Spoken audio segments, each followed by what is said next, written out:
Sequels, prequels, flankers, oh my, the mess that is Acqua Di Gio. Okay, anyway, this time we're going to look at Acqua Di Gio Parfum, alright?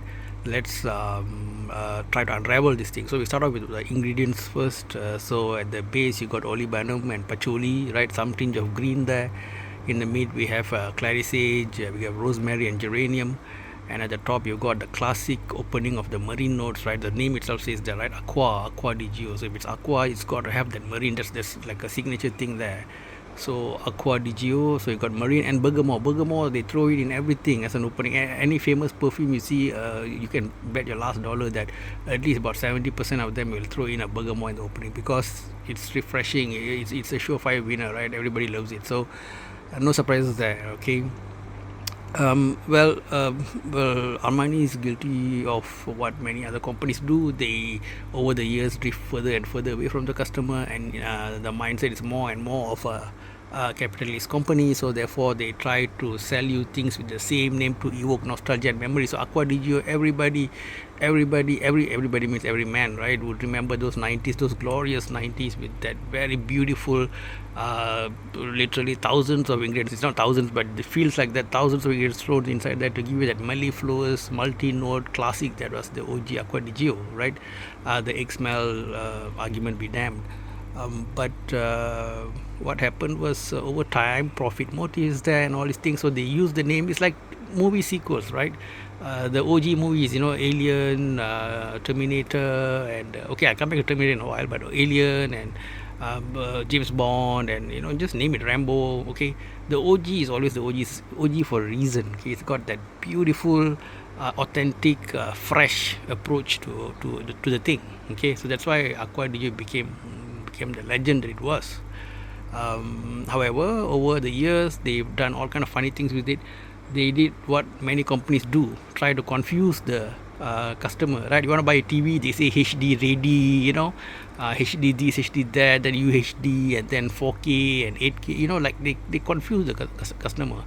Why? Just say, basic, you cost X amount of dollars, intermediate Y amount of dollars, and advanced or luxury edition, which is say double the price or whatever it is. Done. Okay, people get it. You don't have to give similar names, Profumo, Profundo, similar bottles, similar names, and the consumer average Joe has to have like a PhD to figure out what is what, which is which. Come on, guys, please. So that's why we really love those brands that keep it simple and don't try to do funny business, right? So if you see this brand here, it's not very cheap. It's decently priced, but Mansera, okay, good stuff, decently priced, quality, smell, lasts, and it says what's inside there. No nonsense. We want stuff like this. Men want stuff like this. Okay, that's for that. So I also had the opportunity to sort of look at this guy behind here, the bitter green vegetative version of the perfume. However, I think I've reviewed it quite some time back. Okay, this one, by the way, perfume is year 2023 by our Alberto Morillas. We all love him. Okay, and this is kind of not so fun for me. A bitter green kind of like a toddler, right? I don't like my green so much. But this one, let's talk about this one. So maybe this is the thing that most capitalists hope for. They sort of reduce the ingredients, or you can just compare it with the OG Acqua Di Gio and all that. They were lost for a while with all this Profundo, Profum, all these kind of things, all kind of funny things, right? All these echo credentials and all these things. But it seems they've finally come to the destination, like the long lost teenager who's trying to find the proper career and all, and finally he becomes a mature adult. So he retains a few of those beautiful teenage traits, and yet now he's more well-rounded. So I think Acqua Di Gio Parfum is such entity, right?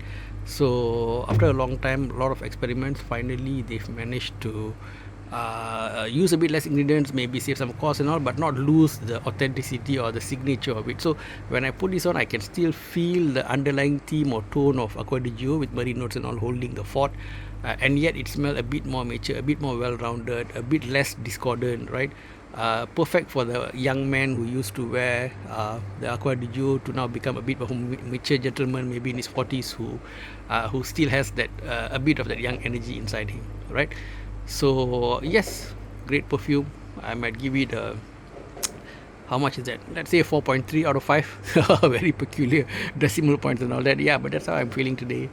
And yeah, it's a decent stuff, guys. You guys should check, especially for those who love the OG Acqua Di Gio. I would advise you to check this out. But those who want something radically new and all, you can try the more peculiar versions. You know, if you're into that kind of a thing, EDP.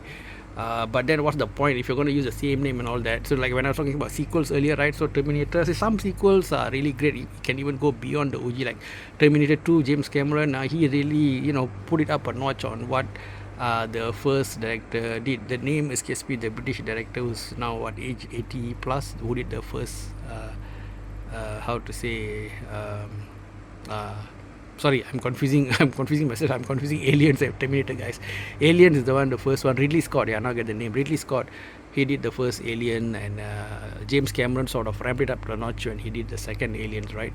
Of course, some Aliens movies came out to be nonsense, but it is to say that some sequels can be as good, if not better than others. And in my personal opinion, this is one of those good sequels, okay? And Amani, if you're listening, Amani CEO, whoever it is, who's maybe bored, just came back after work at 10 p.m., parked his Mercedes or Audi or whatever, and just like sort of surfing YouTube while, I don't know, feeding his cat or whatever it is. If he's watching, please, this is good, keep it up. Alberto Morelas, congrats. I understand the capitalist need for profit and all that, but don't forget the soul. Try to give something back to your fans, to your customers. Put in the good stuff, ingredients, quality bottle like Dior, and don't confuse your customers. Just have 2 or 3 clear cut names. What is this? What is this? What is this? Right?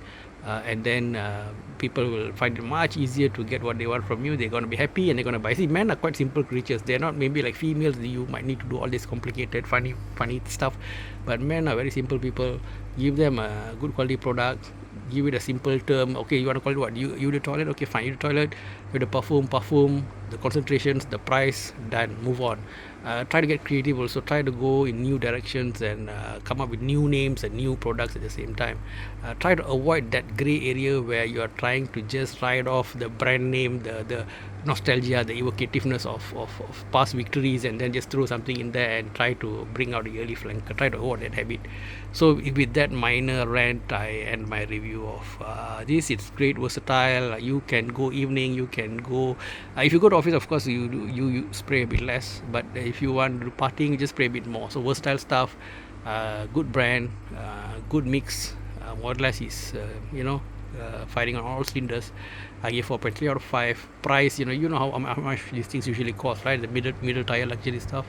So with that, I end my review here. Please share your comments. What do you feel, Acqua Di Gio hardcore fans? What do you feel about this particular release? Right? It'll be an interesting debate. Thank you guys. Take care. Much love. Keep smelling good. Bye bye.